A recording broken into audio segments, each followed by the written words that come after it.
Hello children, welcome to another class about reading music. Okay, this is part 4. So if you have not gone through the other parts, it will be difficult to go ahead. So I suggest you go back to the old parts and check it out. There will be a link in the comments down below, which will lead you to the previous part, and also that will be part 3. And then part 3 there will be a link taking you to part 2 and part 2 to part 1. So you can check all the lessons if you have missed any of the parts. Okay, today we are going to specifically see about something known as rests. Okay, now you all know what a note is. A note is I play a note and it will sound, and also the note will have a particular duration. Okay, so the note will have a sound. It may say like E note, or having a look at this note. See, I'm pointing at this note. Okay, this note is an E note. So I'll be playing an E note over here, and it is shaped like a crotchet. So a crotchet will have one beat. So I'll play it for one beat. After that one beat is over, then I'll go to the next note, which is the B note. That also is a crotchet. I'll play it for one beat. Then I'll go to the next note. That will be A note. That also has one beat. So I'll be playing like this. I'll suppose the beat is going 1, 2, 3, 4. I'll be playing E, A. All one beat. E, B, A. Now you can see at the start over here, there's a particular symbol over here. This symbol is called a rest. Okay. Now since this symbol is at the beginning, it means on the first beat I will not play anything. So if I'm counting 1, 2, 3, 4, the beat is going 1, 2, 3, 4, 1, 2, 3, 4. So when 1 comes, I will not play it. I'll play the next note comes on the second beat 2. So I'll play off. Off means I'm not playing. Off, E, B, A. Okay, so this particular thing is called a rest. Now remember, in music, playing a note as well as not playing a note is important. Okay, so in music there are times when you are singing a song or playing something, and there are some parts in between where you don't have to play. So this is where the rest comes in. Okay, so the rest has a particular beat value. Like a crotchet has one beat. Okay, like this is a semi-breve, it has 4 beats. Same way I have different types of rests. Okay, so you can see here's a one rest. I'll show you another rest somewhere down here. Okay, this is another rest, and this is another rest, and this is another rest. So what are the different types of rests? Types, that means the rest will show you how long I don't play, how many beats. If it's a crotchet rest, I will not play for 1 beat. If it's a minim rest, I will not play for 2 beats. If it's a minim rest, 2 beats. Okay. If it's a quaver rest, I will not play for quarter beat. Sorry, half beat. And if it is a semi-breve rest, means I will not play for 4 counts. Okay. So let us see what are the different types of rests. Okay, I'll show to you here. Okay, so here we have rests, the different types of rest. Now you can see here they have matched the type of note with the type of rest. Okay, so this note, as you know, is a semi-breve rest. Sorry, is a semi-breve note. And when I play this note, I'll have to hold it for 4 counts. 1, 2, 3, 4. Similarly, on the other side, this is a semi-breve rest. Means I won't have to play for 4 counts. When this rest comes, I will keep quiet for 4 counts. 1, 2, 3, 4. I'm not playing anything. Similarly, this is a minim note, and this is a minim rest. This is a crotchet note, and this is a crotchet rest. This is a quaver note, and this is a quaver rest.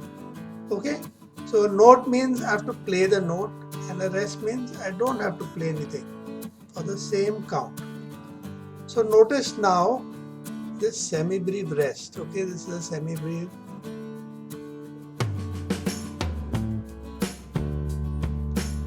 This one is a semi-brief. I'll write a semi-brief.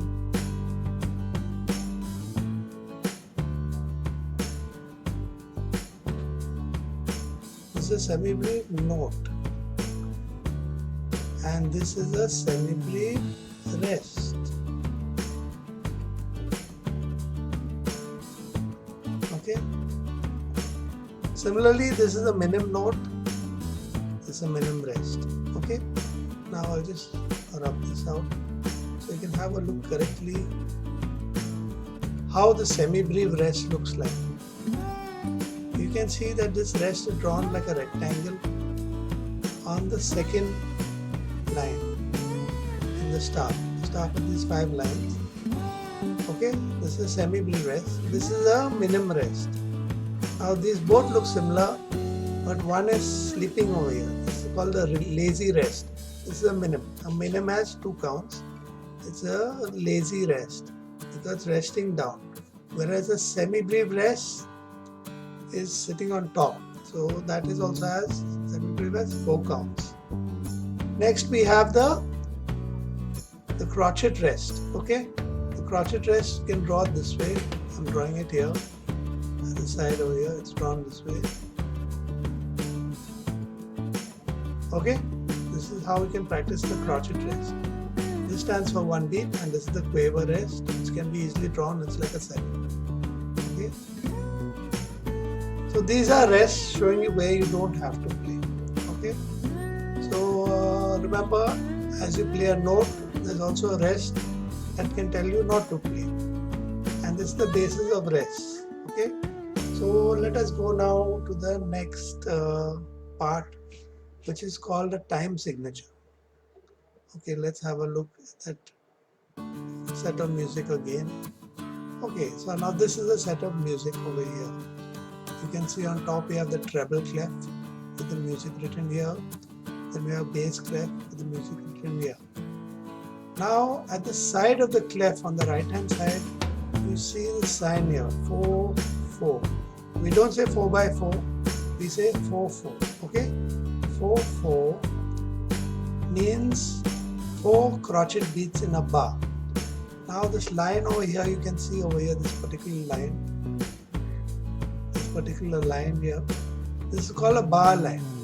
This what it does, it divides the music in the terms of the time signature. Now the time signature says there are 4 crochet beats in a bar. So after 4 crochet beats are over, my bar line will come. So the first beat is a rest, second beat is a crochet, third beat is a crochet, fourth beat is a crochet. After 4 crochet beats are over, this bar line will come. Then we go to the next bar, bar number 2. This also 1 crochet, 2 crochet, 3 crochet, 4 crochets. Then again a bar line will come. Then we go to the next bar, 1 crochet, 2 crochet, 3 crochet, 4 crochet. Then the bar line will come. Okay, so that's how the bar is formed on the basis of the time signature which is given over here. Now you'll say, what is the meaning of this 4 by 4? Now when we beat music, 1, 2, 3, 4, 1, 2, 3, 4. This beating can be a crochet beat, or it can be a quiver beat, or it can be a minim beat. To show what you are beating, this bottom figure here, you can see the bottom 4, like you can say in the denominator. This 4 symbolizes that we are beating crochet beats. Okay, now if this number, bottom number changes to say, suppose it changes to, you can see some different time signatures. If the bottom number changes to 8, means we are beating quavers. Here the top figure 6 says how many quavers in a bar. Okay, so when I'm beating quavers, I'll see how many is given on top, which is 6. So 6 quavers in a bar. I'll be beating quavers because bottom is showing 8. So I'll be beating 1, 2, 3, 4, 5, 6. Each beat symbolizes a quiver. Down, if the bottom is 4, means we are beating crotchets. Here the amount is 4 on top. So 1, 2, 3, 4. But here we are talking about crotchets because the bottom denominator shows 4. Similarly, look at the next one. The next one also is bottom 4 means we are beating crotchets. So here the top one is saying 3. So we are actually beating 3 crochet beats in a bar. So here the beat for this 3, 4 will go 1, 2, 3, 1, 2, 3. And each 1 or 2 or 3 we say is equal to a crochet. Okay, see the difference. When the bottom is 4, we are beating crotchets. When the bottom is 8, we are beating quavers. Sometimes the bottom can be 2. I can have also something like this as a time signature. I can have the time signature as say 4 by 2. I won't say 4 by 2, I'll say 4, 2. When it is 2, this shows that the beat is now a minim. So the bottom figure shows the type of beat. This stands for quaver. 8 stands for quaver, 2 stands for minim, 4 stands for crotchet. C-R-O-T-C-H-E-T. And the top figure says how many of them in a bar. So this one means, this top figure means 4. So 4 crochet beats in a bar. 4 crochet beats in a bar. This means 6 quavers in a bar. And the next one means 4 minims in the bar. Okay? So this is how our time signature is made. So every time I say 1, 2, 3, 4, 1, 2, 3, 4. If I say if it is divided by 4, means I'm beating crotchets. If I say 1, 2, 3, 4, 1, 2, 3, 4, and the bottom figure in the time signature is 8, means I'm beating 4 quavers. Similarly for minim, if it is 4, 2, 1, 2, 3, 4, each beat stands for a minim beat. Okay, this is called beating for the time signature. Okay. So this is your lesson today to learn your time signatures and your rest. Okay, I'll try and show you some different time signatures here. Here you can see. As you can see, the time signature is written in front of the clef. Here this one means 4 crochets in a bar. This one means 3 crochets in a bar. This one means 2 crochets in a bar. Okay, so this is the way your time signature is written. It's very important. After you've learned up to here, we shall slowly start playing some music and you can understand how I'm reading.